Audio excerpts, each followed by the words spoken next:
Hello, അപ്പോൾ ഇന്ന് നമ്മൾ അമ്മേനെ എയർപോർട്ടിലേക്ക് ഡ്രോപ്പ് ചെയ്യാൻ പോകുകയാണ്. അങ്ങനെ 7 മാസത്തെ ഇടവേളയ്ക്ക് ശേഷം അമ്മ വീണ്ടും നാട്ടിലോട്ട്. കാലത്ത് തന്നെ കുറച്ച് ലാസ്റ്റ് മിനിറ്റ് ഷോപ്പിംഗ് ഉണ്ടായിരുന്നതുകൊണ്ട് അത് കഴിഞ്ഞ് വന്ന് ഓൺലൈൻ ചെക്ക് ഇൻ ചെയ്യാൻ നോക്കിയപ്പോൾ എറർ കാണിക്കണു. അങ്ങനെ ആസ് യൂഷ്വൽ കുറച്ച് ടെൻഷനിലും ഹറിബറിയിലുമാണ് പോകുന്നത്. ഈ പ്രാവശ്യം ഋതുവിനും റയാനും അമ്മയുടെ കൂടെ നന്നായി ടൈം സ്പെൻഡ് ചെയ്യാൻ പറ്റിയിട്ടോ.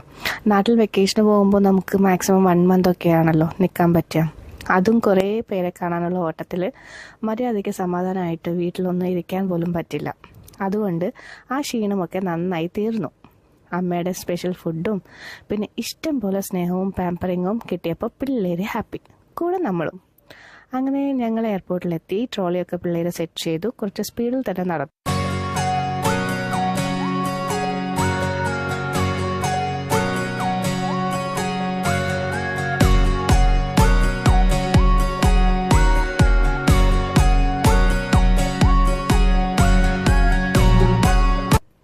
ഇവിടുത്തെ one of the world's largest terminals ആണ് കേട്ടോ അബുദാബി എയർപോർട്ട്.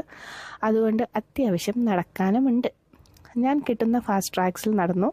അവരുടെ ട്രോളി ഉള്ളത് കൊണ്ട് പതുക്കെ വന്നു. അങ്ങനെ നടന്ന് നമ്മൾ ചെക്ക് ഇൻ കൗണ്ടറിലെത്തി. ചെക്ക് ഇൻ ചെയ്തു. നമുക്ക് ശേഷവും കുറച്ച് പേര് വന്നിട്ടുണ്ടായിരുന്നു കേട്ടോ. അങ്ങനെ എയർപോർട്ടിൽ വെച്ച് ഞാൻ അമ്മയ്ക്കൊരു സ്മോൾ സർപ്രൈസ് കൊടുത്തു. ലോകത്ത് നമ്മളുടെ പാരൻസിനെ പോലെ നമ്മളെ സ്നേഹിക്കാനും നമുക്ക് വേണ്ടി പ്രാർത്ഥിക്കാനും വേറെ ആരെങ്കിലും ഉണ്ടാകുമോ? പകരം അവർക്ക് കൊടുക്കാൻ ഒരുപാട് സ്നേഹം നമുക്കും കരുതാം. അങ്ങനെ ഇമിഗ്രേഷൻ സൈഡിലെത്തിയിട്ടോ. അവിടെ എത്തുമ്പോൾ നമ്മുടെ ഹാർട്ട് ബീറ്റൊക്കെ ഒന്ന് ഇൻക്രീസ് ആകും. ഒരു ദിവസത്തേക്കാണെങ്കിലും കുറച്ച് നാളത്തേക്കാണെങ്കിലും ആരായാലും യാത്ര പറഞ്ഞ് അയക്കുന്നത് എപ്പോഴും വിഷമം ഉണ്ടാക്കുന്ന കാര്യമാണ്.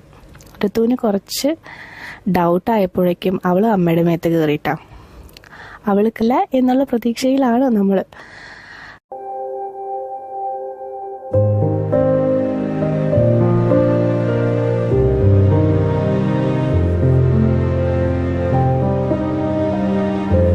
അവളോട് അമ്മ ബായ് പറഞ്ഞു.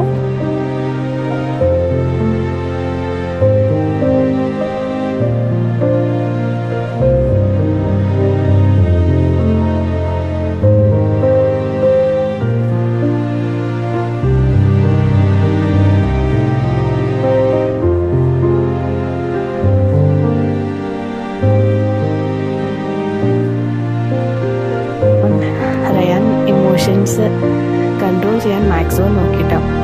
അങ്ങനെ അവൻ്റെ പിന്നാലെ ചെന്ന് അമ്മ റയാനോടും ബായ് പറഞ്ഞു. ഞങ്ങളും പെട്ടെന്ന് കാണാമെന്ന് പറഞ്ഞ് അമ്മയോട് യാത്ര പറഞ്ഞു.